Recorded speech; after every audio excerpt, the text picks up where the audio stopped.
Once upon a midnight jury, while I pondered weak and weary over a quaint and curious volume of forgotten lore, while I nodded, nearly napping, suddenly there came a tapping, as if someone gently rapping at my chamber door. "'Tis some visitor," I muttered, tapping at my chamber door, "only this and nothing more." Ah, distinctly I remember it was in the bleak December, and each separate dying ember wrought its ghost upon the floor. Eagerly I wished the morrow, vainly I had sought to borrow from my books surcease of sorrow for the lost Lenore, for the rare and radiant maiden whom the angels named Lenore, nameless here forevermore.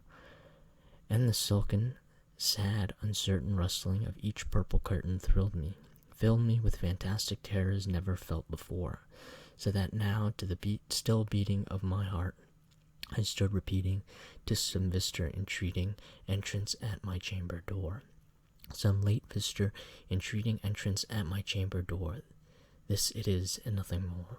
Presently my soul grew stronger, hesitating then no longer. "Sir," I said, "or madam, truly your forgiveness I implore.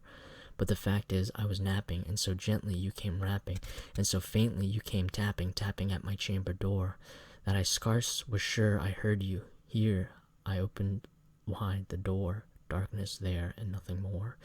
Deep into that darkness peering, long I stood there wondering, fearing, doubting, dreaming dreams no mortal ever dared to dream before. But the silence was unbroken, and the stillness gave no token, and the only word there spoken was the whispered word, Lenore. This I whispered, and an echo murmured back the word Lenore.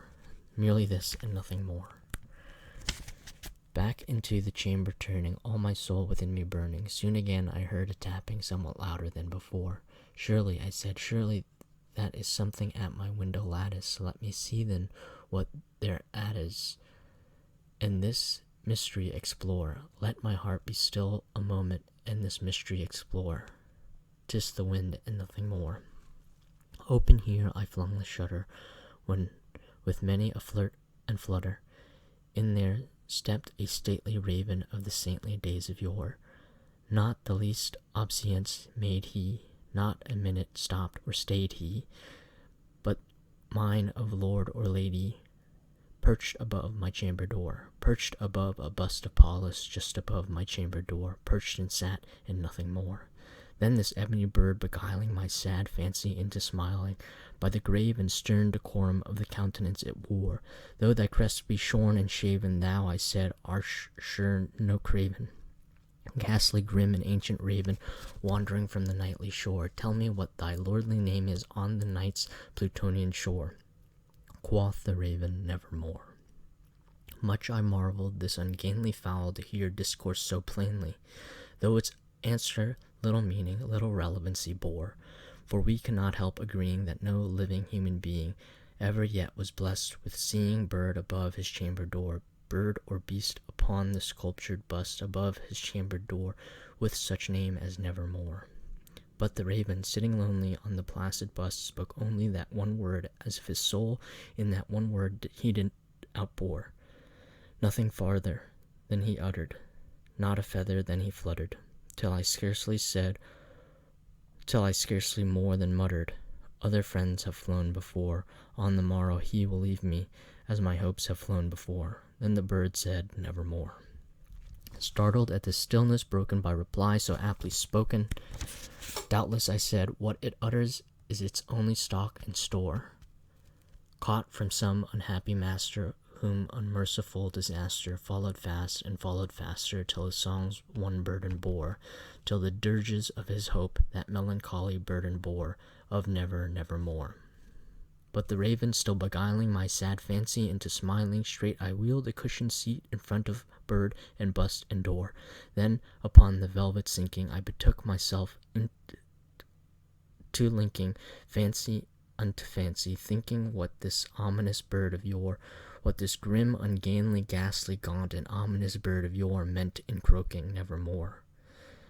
This I sat engaged in guessing, but no syllable expressing to the fowl whose fiery eyes now burned into my bosom's core. This and more I sat divining, with my head at ease reclining on the cushion's velvet lining that the lamp light gloated o'er. but whose velvet violet lining, with the lamp light gloating o'er, she shall pass, nevermore. Then, methought, the air grew denser, perfumed by an unseen censer, swung by seraphim whose footfalls tinkled on the tufted floor.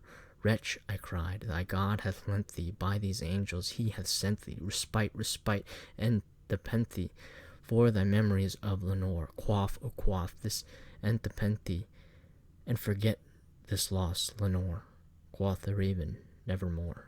Prophet, said I, thing of evil, prophet still, of bird or devil, whether tempter sent, or whether tempest tossed thee here ashore, desolate, yet all undaunted, on this desert land enchanted, on this home by horror haunted, tell me truly, I implore, is there balm in Gilead? Tell me, I implore. Quoth the raven, nevermore.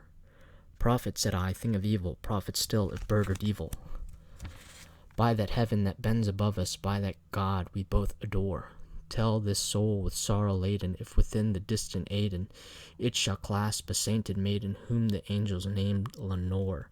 Clasp a rare and radiant maiden, whom the angels name Lenore. Quoth the raven, nevermore. Be that word our sign of parting, bird or fiend, I shrieked, upstarting.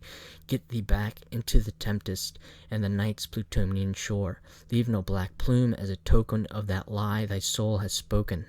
Leave my loneliness unbroken. Quit the bust above my door. Take thy beat from out my heart, and take thy form from off my door. Quoth the raven, nevermore. And the raven never flitting, still is sitting on the pallid bust of Pallas just above my chamber door, and his eyes have all the seeming of a demon's that is dreaming, and the lamplight o'er him streaming throws his shadow on the floor, and my soul from out that shadow that lies floating on the floor shall be lifted nevermore.